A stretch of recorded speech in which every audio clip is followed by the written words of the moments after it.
చదువు నేర్పటం అనేది ప్రభుత్వ బాధ్యత కాదు, చదువు యొక్క బాధ్యత ప్రైవేటు వ్యక్తులు తీసుకోవాలని చెప్పని ఒక బాధ్యత గల ముఖ్యమంత్రి ఉద్యోగంలో ఉండి 2015-16 సంవత్సరంలో 14-19 మధ్య అనేక సార్లు నొక్కి వక్కాణించినటువంటి దుర్మార్గపు ముఖ్యమంత్రి చంద్రబాబు నాయుడు. ప్రభుత్వం బాధ్యత కాదన్నావు చదువు నేర్పటం.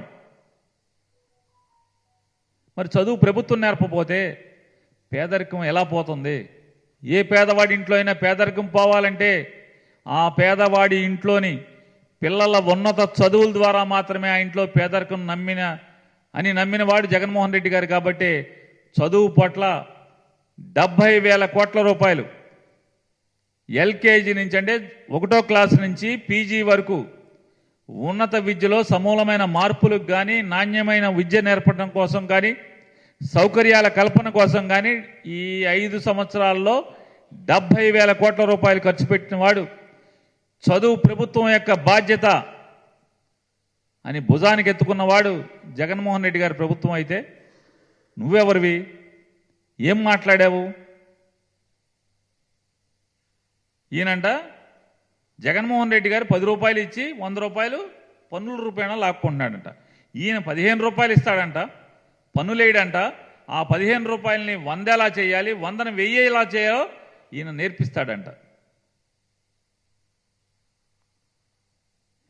మీరు 2 ఎకరాల రైతు కడుపున పుట్టి చంద్రబాబు నాయుడు గారు 2 లక్షల కోట్లకి ఎలా ఎదగాలో నువ్వెదిగావు తప్పితే ఈ రాష్ట్రంలో ఏ పేదవాడికి ఈ 14 ఏళ్ల నువ్వు ముఖ్యమంత్రిగా ఉండగా ఎవరిని 15 రూపాయలు ఇచ్చి 100ని 1000 చేసేటువంటి విద్య ఎవరికి నేర్పించావు?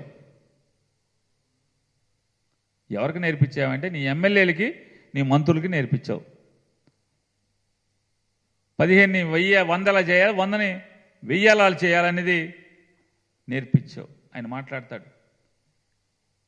ఇంట్లో బాబాయ్ కూతురు మీకు వ్యతిరేకం, మీ సొంత చెల్లి వ్యతిరేకం అని.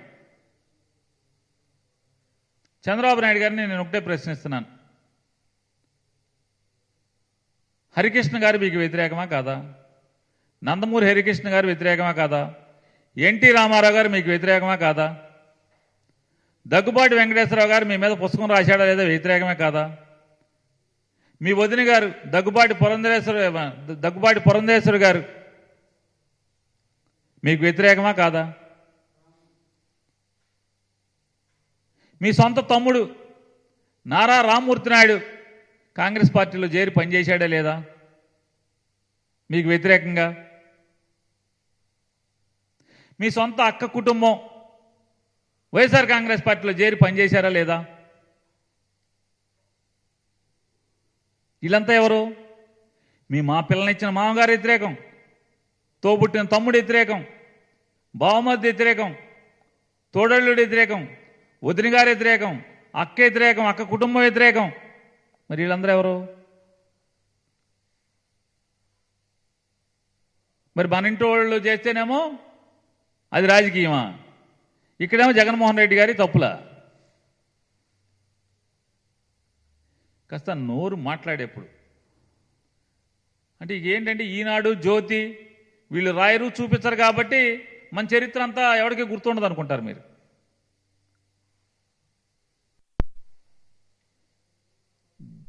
చంద్రబాబు నాయుడు గారి పరిపాలన ఉన్నప్పుడేమో దోచుకోవటం, దాచుకోవటం, అధికారాన్ని తన చుట్టూ ఉన్నటువంటి తన చుట్టాలకి పంచిపెట్టడం, చుట్టాలకి మాత్రమే పంచిపెట్టడం. అధికారం పోతే మాత్రం రండి, కదిలి రండి, బీసీలు కదిలి రండి, ఎస్టీలు కదిలి రండి, మైనార్టీలు కదిలి రండి, పేదలు కదిలి రండి. ఎందుకు? ఇన్ని మొయిటాకి పల్లకిలో మొయిటాకి ఇన్ని. అధికారం ఎక్కాక బీసీలు ఉండరు, మైనార్టీలకి మంత్రి ఎవడు, ఎస్టీలకి మంత్రి ఎవడో కనపడ్డావు. కమ్మారు ఒక 6, రెడ్లు ఒక 5, 4, కాపులు ఒక 3, వయసులో ఒకడో. ఇట్లాంటి అగ్రవర్ణాలకు మాత్రం 25లో అది రాజ్యాధికారాన్ని పనిచేస్తాడు మెజారిటీ. ఓట్లు వేసేప్పుడు మాత్రం బీసీలు రండి, కదలరా. ఎవడు కదలు రావాలి? ఎందుకు కదలు రావాలి?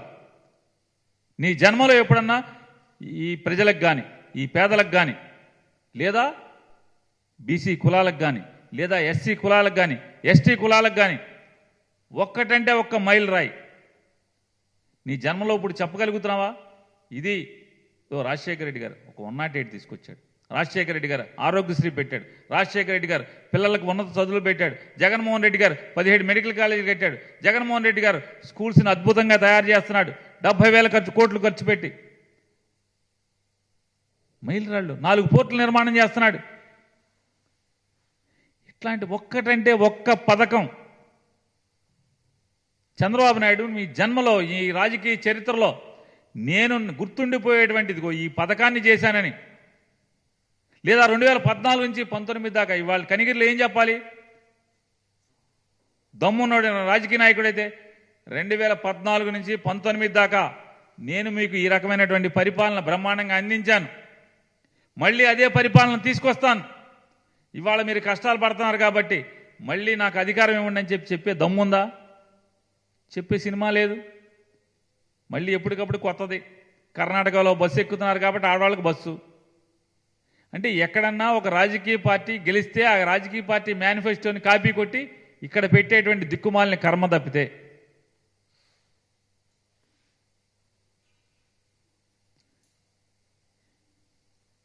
ఇటువంటి మీటింగులు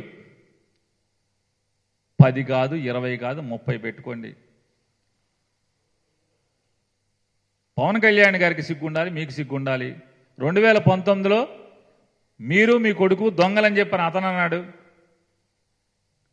అతను ఒక బుద్ధి లేని జీవని, అతనికి రాజకీయాలు తెలియవని, అసలు ఏమీ చేత కాదని చెప్పి మీరు మాట్లాడారు. మీరిద్దరూ కలిసి ఇప్పుడు మేమంతా కలిసిపోయాం, మాకు ఓటేసేయండి, మేము ఉద్ధరిస్తామని చెప్పి మీ ఇద్దరు మాట్లాడుతున్నారు.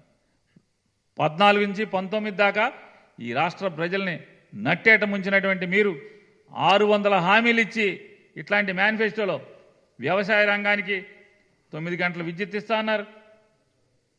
5,000 కోట్ల రూపాయలతో ధరల స్థిరీకరణ నిధి అన్నావు, డ్వాక్రా మాఫీ అన్నావు, బెల్ట్ షాపులు రద్దు అన్నావు,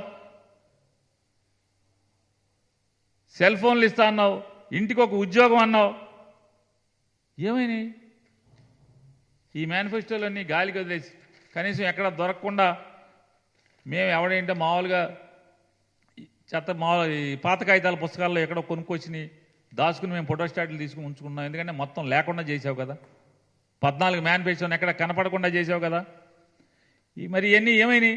ఎన్టీఆర్ సుజల పథకం కింద ప్రతి గ్రామానికి, పట్టణానికి మంచినీటి సరఫరా, ప్రతి వీధికి ఉచిత కుళాయి, ఇంటింటికి 2 రూపాయలకే 20 లీటర్ల మినరల్ వాటర్ క్యాను. పోనీ ఇక్కడ కూర్చున్న పాత్రికేయులు ఎవరింటికన్నా 20 లీటర్ల క్యాను 2 రూపాయలకి ఇంటింటికి చంద్రబాబు నాయుడు పంపించాడా? గుడిసెలు లేని ఆంధ్రప్రదేశ్ పేదలందరికీ 1,50,000తో ఉచిత గృహం, ప్రతి గ్రామానికి తార్ రోడ్డు, ప్రతి వీధికి సిమెంట్ రోడ్డు, ప్రతి ఇంటికి మరుగుదొడ్డి, 3 సెంట్ల స్థలం, ప్రతి ఇల్లు లేని పేదవాడికి 3 సెంట్ల స్థలం. మేనిఫెస్టోలో కేజీ నుంచి పీజీ వరకు ఉచిత విద్య అని చెప్తాడు. కాలేజీ విద్యార్థులకు ఐప్యాడ్ అంట. 14 మేనిఫెస్టో ఇది.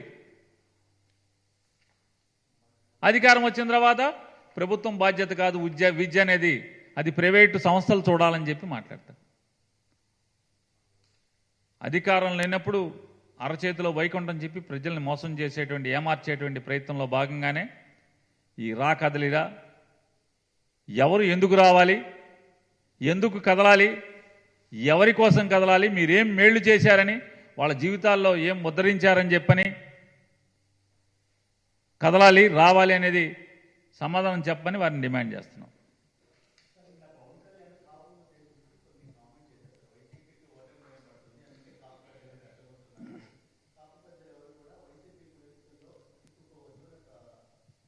ఎవరు కాపు పెద్దలు? ఎవరా పెద్దలు? ఏం రెచ్చగొట్టాం? వైఎస్ఆర్ కాంగ్రెస్ పార్టీ వాళ్ళం ఏ కాపు పెద్దల్ని రెచ్చగొట్టాం? వారు ఏం మాట్లాడారు? పోనీ మీరన్నా చెప్పండి, పవన్ కళ్యాణ్ అని చెప్పాలి కదా. ఏంటిది అది? మాకు అర్థం కాల. ఎవరా కాపు పెద్దలు? మేము కాపులమే. నేను 3 సార్లు ఎమ్మెల్యే చేశాను, మంత్రిని కూడా చేశాను. నన్ను ఎవరో రెచ్చగొట్టలా. ఎవరు కాదు, మీరన్నా చెప్పండి, ఎవరా కాపు పెద్దలు, ఏమి రెచ్చగొట్టారు?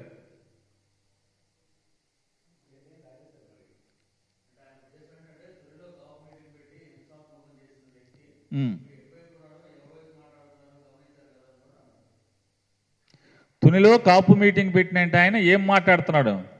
ఆయన ఇప్పుడేంటి, ఎప్పటి నుంచో మాట్లాడుతున్నాడు ఆయన. ఆయన తునిలో కాపు మీటింగ్ పెట్టిన ఆయన ఏమని కాపు మీటింగ్ పెట్టాడు? 2014లో పవన్ కళ్యాణ్ చంద్రబాబు కలిసి కాపుల్ని బీసీ చేస్తామని చెప్పని మీరు ఓటేయమని చెప్పి మాట్లాడారు. ఓటేస్తే నేను ప్రశ్నిస్తాను, మీరు ఓటేయండి అని చెప్పిన పవన్ కళ్యాణ్ హామీ ఇచ్చాడు.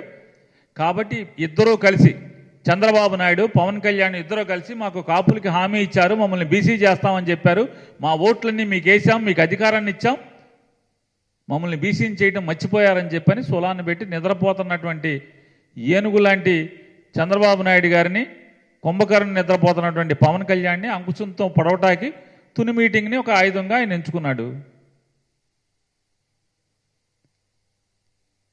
అది తప్పు అయితే సరాసరి ఆయన ఇంటికి వెళ్ళి మాట్లాడు. ప్రతిదానికి చంద్రబాబు నాయుడికి ఇంట్లో, మన పవన్ కళ్యాణ్ గారికి ఏం జరిగినా వైసీపీదే బాధ్యత, చంద్రబాబు నాయుడు గారి ఇంట్లో ఏం జరిగినా అది వైసీపీ బాధ్యత, వీళ్ళిద్దరికి ఏం జరిగినా మాకేం బాధ్యత, వీళ్ళని ఎవరిని తిట్టినా మాదేం బాధ్యత?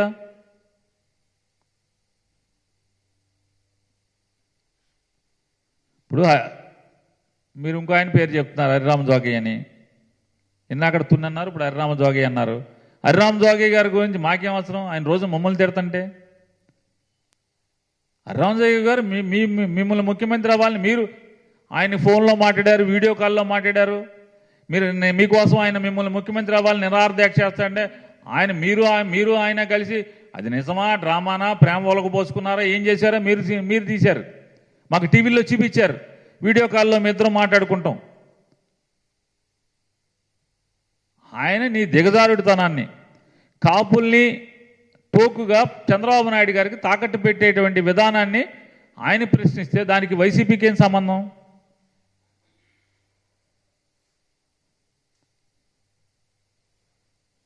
ఇరవై సీట్లు తీసుకున్నా మీకు నామోషి కాదు. చంద్రబాబు నాయుడు గారి కొడుకు అసలే ఈడెవడు మా నాన్న నాయకుడు, ఆయనే ముఖ్యమంత్రి అని చెప్పాడు. పవన్ కళ్యాణ్ గారు ఏమన్నా ఉప ముఖ్యమంత్రి అవుతాడా అంటే చంద్రబాబు నాయుడు మా పోలిట్ బ్యూరో నిర్ణయిస్తుంది, పవన్ కళ్యాణ్కి ఇవ్వక్కర్లేదు.